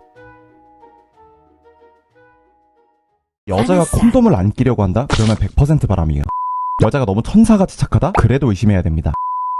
이번 영상은 바람 피는 여자의 특징 5가지입니다. 술을 좋아한다, 갑자기 핸드폰을 숨긴다 같은 뻔한 내용 빼고 한국 남자 대부분은 모르는 특징들로만 준비했습니다. 이 5가지 내용만 아시면은 앞으로 이상한 여자한테 사랑에 빠져서 시간 쓰고 돈 쓸 일이 없을 거예요. 여러분이 생각하는 바람 피는 여자, 그리고 결국엔 남자를 배신하고 다른 남자 만나는 여자 특징과 맞는지 한번 비교해보시는 재미도 있을 거예요. 다른 남자들은 좋다고 생각하지만 알고 보면 무조건 걸러야 되는 특징들 알아보겠습니다. 바람피는 여자의 습관 첫 번째는 과장하는 습관입니다. 과장하는 게 뭐임? 과장이라는 게 정말 다양한 종류가 있는데 우선 우리가 아는 과장 말고도 허세가 될 수도 있어요. 있어 보이게 괜히 영어 쓰면서 말하는 여자들 있죠. 또 내 친구 진짜 예뻐 했는데 막상 봤더니 안 예쁜 경우도 있죠. 이런 과장도 있습니다. 뭐 말만 하면은 진짜 대박이라니까 완전 엄청 구하기 힘든 거야 이러면서 어떻게든 사람들이 자기 말을 듣게끔 하는 여자들이 과장하는 습관이 있는 여자입니다. 특히 뭐 본인 관련된 것들, 또 본인이 힘든 것들에 대해서 과장해서 말해요. 쉽게 걸을 수 있을 것 같은데. 이런 여자들이 실제로는 거르기가 정말 힘듭니다. 먼저 과장하고 부풀리게 말하기 때문에 말하는 게 일단 재밌어요. 또 여러분에게 플러팅할 때도 과장을 해요. 너무 좋다, 너무 멋있다 이렇게 듣기 좋은 말을 해줘요. 그래서 말 그대로 여러분을 구워 삶아버릴 수가 있어서 쉽게 여자한테 홀리게 되고 빠지게 됩니다. 그래서 특히 조심하셔야 돼요. 근데 과장이랑 바람이랑 뭔 상관임? 과장하는 여자들이 대부분 자존감이 낮고 인정욕구가 너무 많고 자기중심적이기 때문이에요. 그냥 말하면 될 거를 굳이 과장해서 말한다는 거는 말할 때 자신이 없기 때문입니다. 어떻게든 자기 말에 힘을 싣고 싶어서 과장을 하는 거죠. 여러분이 이런 여자를 만나게 되면은 계속 끊임없이 인정받고 싶어하는, 그리고 사랑받고 싶어하는 그런 거를 채워주느라 굉장히 피곤해집니다. 어쨌든 과장이라는 것도 냉정하게 보면은 사실보다 부풀리는 거기 때문에 거짓말이에요. 또 즉각적으로 사람들의 반응을 얻으려고 하는 그 충동성, 특유의 욕구불만 같은 것들도 있습니다. 그리고 이렇게 뭘 할 때마다 객관적인 사실이랑 자기가 생각하는 그 경계가 애매한 여자들은 도덕성이나 책임감이 떨어질 수밖에 없어요. 바람을 펴도 된다 안 된다의 경계도 결국 넘나들게 되거든요. 그리고 과장을 자주 하는 여자들은 빠르게 사람들한테 관심 받고 싶어하는 그 달콤한 보상을 받고 싶어하는 사람들이기 때문에 다른 남자와 바람 피면서 나도 매력적인 여자구나 이런 걸 확인하려고 하는 경우도 많아요. 특히 과장하는 습관과 함께 지금 바로 말씀드릴 이 습관까지 있다면 무조건 걸러야 됩니다. 바람피는 여자의 습관 두 번째는 내가 더 화법을 쓰는 거예요. 다른 말로 하면 자기 중심적인 대화법을 쓰는 여자입니다. 그게 뭐임? 말할 때마다 그건 아무것도 아니고 내 얘기 들어봐 이렇게 다른 사람들 말보다 내가 어쩌고 저쩌고 하면서 자기를 돋보이려고 하는 여자예요. 술자리 가면은 막 토론하고 그러잖아요. 거기서 다른 사람들끼리 얘기하는 거에 끼어든 다음에 꼭 자, 들어봐. 내가 진짜 팩트를 말해줄게. 이런 말을 하면서 자기 중심적으로 얘기하려는 사람 한 번쯤 보신 적 있으실 거예요. 이런 여자들을 걸으시면 됩니다. 듣기만 해도 짜증나는데 바람기랑은 무슨 상관? 일단 이런 대화법을 쓰는 여자는 공감 능력이 부족해서 도덕성이 떨어집니다. 이 사람들은 실제로 자기 머릿속에서 내 일이 다른 사람들의 일보다 최소 5배는 중요하다고 생각하기 때문이에요. 만약에 남자가 연락이 한 6시간이 안 돼서 자기를 불안하게 했으면은 이 사람들 세계관에서는 자기는 다른 남자랑 바람펴서 복수를 해도 되는 거예요. 너도 나한테 그랬잖아 하면서 합리화가 됩니다. 어떤 방송에서 아줌마들이 나와서 불륜에 대한 얘기를 하는데 아줌마들끼리 바람피는 거는 여자를 외롭게 한 남편 탓도 있다, 이딴 말 하더라고요. 이런 자기 합리화 나중에 보기 싫으면은 애초에 걸러야 됩니다. 어떤 말투를 조심해야 함? 말 끊고 본인 얘기 나불거리는 거는 당연히 그러시고, 특히 모르는 일만 있으면은 전에 내가 그랬지, 내가 맞다고 했지, 이렇게 자기가 맞았다는 거를 어떻게든 보여주려고 하거나, 내가 이렇다니까, 내가 더 힘들어, 내 감정은 아무도 이해 못해, 내가 회사에서 제일 중요한데 그걸 모른다니까, 이렇게 나라는 단어를 너무 많이 사용하면은 거르는 게 좋아요. 특히 술 먹고 나서 더 자기 주장이 세지고 말투 자체가 이렇게 변하는 여자들을 조심하셔야 됩니다. 이런 여자들이 술 먹고 바람 피는 거예요. 요즘 도파민이라는 단어가 유행하죠. 도파민을 굳이 비유하자면 연료 같은 거예요. 타고나게 자극을 더 많이 줬는 사람들이 있죠. 여자들 중에 진짜 심할 정도로 집에만 있는 집순이가 있는 반면에 주에 5일 이상을 술 먹을 정도로 밖에 나가서 노는 걸 너무 좋아하는 여자들이 있어요. 필요한 자극의 양이 다른 거예요. 그 중에서도 스릴 있는 자극을 좋아하는 여자들이 바람필 확률이 높습니다. 여자들은 남자들보다는 위험하게 오토바이를 탄다든가 도박을 한다든가 과속을 한다든가 하는 경우가 많이 없죠. 근데 여자들 중에서도 스릴을 즐기는 여자들이 있습니다. 이렇게 금단의 영역을 탐하는 여자들이 주로 바람을 핍니다. 그냥 술 먹는 거 좋아하면 자극을 줬는 거니까 걸으면 됨? 아니요, 즉흥적인지를 보는 게 좋아요. 즉흥적이라는 게 계획을 안 세운다, 게으르다 이렇게 알고 있는데, 이거는 안 되면 말고라고 하면서 실패에 대해서 별로 걱정하지 않는 걸 말하는 거거든요. 이게 심하면 무모한 게 되는 겁니다. 특히 관계를 할 때 남자도 아닌 여자가 콘돔 없이 하는데 별로 상관을 안 한다? 나중에 바람필 확률이 높습니다. 계획 없이 하는 임신에 대한 두려움이 가장 큰 여자의 본능 중 하나인데, 그런 경고장치가 고장이 나 있는 여자죠. 바람을 피든 뭘 하든 그때도 두려움이 없을 여자예요. 이런 여자들은 어떻게 구별함? 일단 이런 여자들은 뭘 하든 쉽게 실증을 냅니다. 취미도 쉽게 바뀌고 친구들도 오래된 친구가 많이 없어요. 빨리빨리 바뀝니다. 그래서 뭔가 같이 하는데 빨리 질려한다 하면은 걸을 준비를 하시면 좋아요. 소시오패스 특징이 조금이라도 있으면 바람필 확률이 정말 높습니다. 어떤 행동을 함? 일단 대표적으로 남자가 계속 돈을 쓰게 하는지를 보세요. 밥 먹는데 계속 남자한테 얻어먹는다. 이거는 밥을 얻어먹는 것에 대해서 본인이 책임감이나 죄책감이 없다는 거고요. 남자가 느낄 감정에 대해서 신경을 안 쓴다는 겁니다. 이거야말로 소시오패스의 신호죠. 이 책임감이라는 키워드가 정말 중요한데, 소시오패스기가 있는 여자들은 뭐만 하면 남 탓을 합니다. 내가 잘했어야 했는데 라고 객관적으로 자신의 책임을 돌아보는 게 아니라, 이번에는 뭐가 좀 그래서, 다른 애가 잘못해서, 이렇게 남 탓이 습관이 돼 있는 여자는 바람필 확률이 정말 높아요. 여러분이랑 사귀다가 바람펴도 자기 탓이 아니거든요. 또 주변 친구들을 잘 챙기는지도 살펴보면 좋아요. 정말 가족처럼 아끼는 친구가 있는지, 그리고 실제로 그렇게 아끼는 행동을 하는지 보면 좋습니다. 그게 뭔 상관임? 평소에 성격이 안 좋고 더럽고 뭐 해도 자기 사람한테는 잘한다는 마인드가 있는 여자들은 바람은 잘 안 핍니다. 반면에 주변에 사람은 되게 많고 인맥도 넓은데 막상 의리 있는 행동을 안 하는 여자들이 오히려 바람필 확률이 높아요. 도파민 때문에 어찌저찌 인간관계는 넓게 만들어놨지만 막상 자기 사람은 안 챙기는 거거든요. 바람필 확률이 굉장히 높습니다. 사람들 중에 그런 사람들 있죠. 필요할 때만 연락하는. 이런 사람들은 사람을 도구로 보고 있을 확률이 높아요. 또 이런 사람 말고도 사람을 자신을 과시하는 데 이용하는 사람들이 있거든요. 그런 여자들도 조심하셔야 됩니다. 특히 자기가 누구랑 친하다느니 하면서 그 사람 들먹거리면서 자랑한다든가, 조금 대단하고 유명한 사람들하고 어떻게든 사진 찍어서 올리고 이러는 여자들을 조심하셔야 돼요. 필요할 때 연락하는 거랑 똑같이 결국 사람을 이용하는 거거든요. 이런 여자들은 남자친구를 사귀는 것도 자기가 외롭지 않기 위해서, 혹은 보여주기 식으로, 아니면 성욕을 채우려고 이용하는 도구로서 접근하는 경우가 많아요. 그래서 바람필 확률이 높습니다. 사람을 도구로 생각하면은 자기 맘대로 바꿔 끼거나 이것저것 사용할 수 있다 생각할 수밖에 없거든요. 여러분, 진짜 결혼해도 괜찮을 정도의 좋은 여자를 만나려면 애착 유형이 뭔지 간단히라도 알고 있어야 됩니다. 사람이 인간관계, 연인관계를 맺는 애착 유형이 크게 세 가지가 있어요. 안정형, 불안형, 회피형. 자세히 나누면 더 있지만 이렇게 세 가지가 있습니다. 딱 봐도 뭔지 알겠죠? 안정형은 인간관계, 연인관계에서 안정적인 제일 건강한 유형입니다. 불안형은 관계에 대해서 불안해하는 스타일. 회피형은 회피를 하는 유형이죠. 친밀한 관계보다는 사람들과 거리를 두고 싶어하는 독립적인 스타일입니다. 이 중에서 바람을 제일 많이 피는 유형은 누구일까요? 딱 봐도 안정형은 아니네. 네, 맞습니다. 바람필 확률이 제일 높은 유형은 불안형이에요. 불안형이 정확히 뭐임?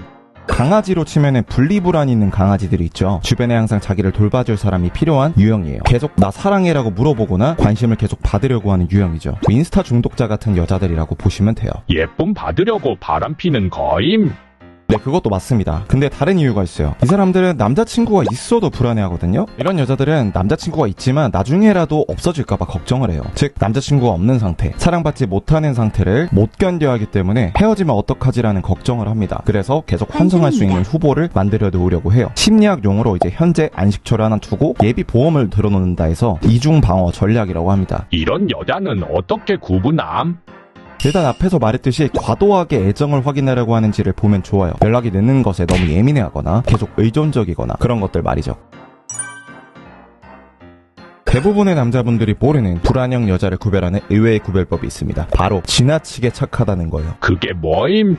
너무 바보같이 착한 여자들도 조심해야 돼요. 불안형 여자들은 사랑받고 인정을 받기 위해서 과도하게 친절을 베풀거든요. 자기의 욕구를 억누르고 상대방의 욕구를 충족시키면서 관계를 유지하려고 하는 거죠. 착한 수준을 넘어서서 지나치게 자기 희생을 하고 상대방 위주로 생각하고 맞춰주기만 한다면 그 사람도 불안형일 확률이 높아요. 이런 사람들이 어떻게 바람을 피임? 이런 여자들도 조심하셔야 되는 게 나중 가서 억누른 게 폭발하는 경우가 많아요. 내가 이렇게까지 해줬는데 라고 하면서 억울한 마음이 들고요. 자연스럽게 보상 심리가 생겨서 나는 최선을 다했으니까 바람 펴도 돼 라고 하면서 바람을 피는 거죠. 보통 자신을 너무 희생하면서까지 착한 사람을 보면은 사람들이 대단하다 멋있다 이러는데 정신적으로 건강하다고 볼 수는 없어요. 여기까지 한 10분 정도 시청하신 분들은 인내심이나 집중력이 있는 분들인 것 같아요. 요즘 쇼츠만 보고 넘기는 사람들 많은데 10분 영상 보는 게 쉬운 게 절대 아니죠. 그래서 여기까지 본 분들에게만 말씀드리자면 연애라는 걸 한번 제대로 배워보시는 걸 추천드려요. 제대로 된 방법을 배우고 여자를 잘 만나야겠다는 목표를 세우면 진짜 남자로서 멋있어질 거예요. 제가 도움을 드리고 싶습니다. 연애라는 걸 어떻게 배우고 연애 능력을 어떻게 기를지 고민이신 분들은 무료 연애 코스 꼭 신청해서 보세요. 진짜 한 번뿐인 인생 적어도 여자한테 막 쩔쩔 매면서 막 답장 기다리고 무슨 말 해야 할지 고민하면서 살고 싶지 않다 하는 분들은 무료 코스 신청해서 보시면 됩니다. 영상 다 보는데 1시간도 안 걸려요. 1시간 투자해서 연애 인생이 바뀌면 얼마나 좋겠어요. 메일 신청하시면은 바로 오니까 지금 당장 클릭하시고 바로 신청해서 보세요. 감사합니다.